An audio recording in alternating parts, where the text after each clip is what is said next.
And the fifth introductory comment really relates to a panel that was held earlier today. And maybe it's appropriate that I speak last formally to bring two parts of this program together. There was a very good panel this morning on Iran, US policy choices and so forth. Well, in the Arab-Israeli context, in the past 16 years, there have been two prescient leaders who understood the nature of the Iranian threat and who therefore wanted to do something about it. When Yitzhak Rabin came to Kennebunkport, Maine in 1992, right after his election, to speak to then President George H.W. Bush, Rabin's basic message was, we need a comprehensive Middle East settlement, not because I'm a member of Peace Now, we know that Rabin was not, but rather because the issue facing Israel as a strategic threat was Iran over the horizon. And Rabin understood that the absence of peace was an albatross around Israel's neck. It was a barrier to coming up with a strategic set of options to deal with the upcoming Iranian threat. Well, you fast forward the clock just a few years, and both the King of Jordan and the King of Saudi Arabia understood the exact same thing. Because if you want to understand the origins of the Arab Peace Initiative, it's not that people woke up one morning and said, well, really, we'd like to be Zionists. What the Arab world understood was that the absence of peace and a predisposition to fight a battle of 1948 rather than to deal with the consequences of 1967, that predisposition was holding back the Arab world from dealing with the upcoming threat of Iran. Now, this morning they talked about there's no such thing as Iranian hegemony. We can talk about that in the question and answer period. The point is that both Israeli leaders and Arab leaders understood that this peace process is past due to be resolved. And it's past due to be resolved not just because it can be resolved, as Khalil was suggesting with his polling, and as we know from polling in the Israeli public opinion, it's past due to be resolved because the strategic threats in this region have nothing to do with Arab aggression against Israel or Israeli aggression against Arabs. They have to do with factors now that Arabs and Israelis have to deal with almost in concert, an issue that was raised in this morning's panel. So therefore, it is important to reset the table, and it's important to fix the policy. And let me suggest a number of ways to do that. And while some of the words I use are not as creatively disguised as Daniel's suggestion about Hillary Clinton's use of some words, while the words I use may sound familiar, think about this as a battle which takes place across a wide front. There is no one issue that needs to be resolved here.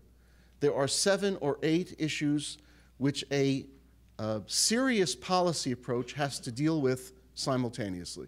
First of all, negotiations. This is not a conflict in which there will be a dictated settlement from the outside.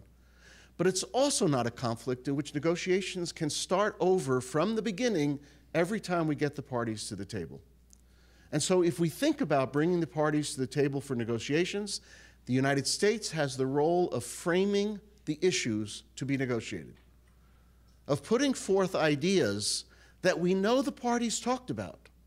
Khalil mentioned Abu Mazen's admission of how close negotiations almost produced an agreement with Olmert. Well, if they were that close, then don't let the parties start any further apart. Start them that close. And then constantly monitor those negotiations so that the United States can continue to narrow the parameters within which the two sides would talk. In other words, negotiations are critical, but not open-ended negotiations, and not negotiations without preconditions. There have to be preconditions because they've talked now for 15 years, and they've narrowed the areas on which about which they're talking. Second is this idea of a proactive and interventionist U.S. role. Now, had we never done this in our own history, one could argue that perhaps we're not up to it. But as a number of very well-written and very well-analyzed books have suggested, we have done this in the past. We did it in the 70s with step-by-step diplomacy. We did it at the end of the 70s with the Egyptian-Israeli treaty. We did it in the early 90s with the Madrid Peace Conference. The United States knows how to do this. The fact that we haven't done it well for the last 15 years suggests that we need to study why. Scott Lisenski and I suggested some ideas in a book we published last year, which was in fact a mini manual for trying to get it right.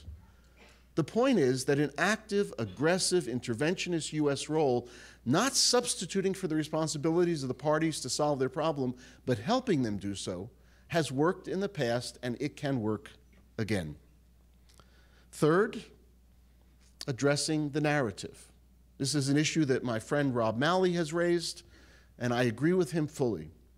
We have conducted a peace process now for many years in which two of the most critical constituencies have been left out entirely from the discussion. On the Palestinian side, the refugees, and on the Israeli side, as Daniel indicated today, the settlers, who are an important constituency whose concerns have to be dealt with by an Israeli government in the context of peacemaking. Well, this is not an issue in which the United States can play the primary role at the outset, but we can encourage the two communities to start internal dialogues in which they can begin to work through these issues themselves. Now, there may be refugees out there who believe that the key that they're holding to their old home in Palestine will one day be used. They're going to have to find a way to deal with it because it's probably not going to happen. And there may be settlers who believe that every house that settlers built since 1967 will remain under the jurisdiction of the State of Israel. Well, they're going to have to find a way also to revise their thinking. So the first thing that needs to be done is an internal discussion within these two communities that brings these constituencies into this peace process, so that when the parties begin to negotiate refugee matters or the dismantlement of settlements, you won't have two communities that have been watching this from the outside only with an attitude toward opposition rather than accommodation. Fourth, building support structures. You've had this Arab Peace Initiative on the table since even before 2002, but it was formally adopted at the Arab Summit in 2002. It was readopted at the Arab Summit in 2007, and nothing has happened with it. Now, the Arab states also have responsibilities here because they have an initiative out there which didn't include Israel in the parties to be talked to about the initiative. If you read the last paragraph of the Arab initiative, it's extraordinary. The Arabs want to talk to everybody in the world about the initiative except the State of Israel. So the Arabs had to figure out a way to make this initiative discussable with Israel. But Israel, the United States, the rest of the international community also have to figure out how to deal with what is, in fact, a cosmic change in Arab policy. Because the Arab Peace Initiative, as I suggested earlier, represents a fundamental shift in Arab policy from focusing on the results of 1948 to focusing on the results of 1967. And the results of 1967 are resolvable. We're not sure that focusing on the results of 48 would be resolvable. But the Arab world has moved beyond 48 and has focused on 67.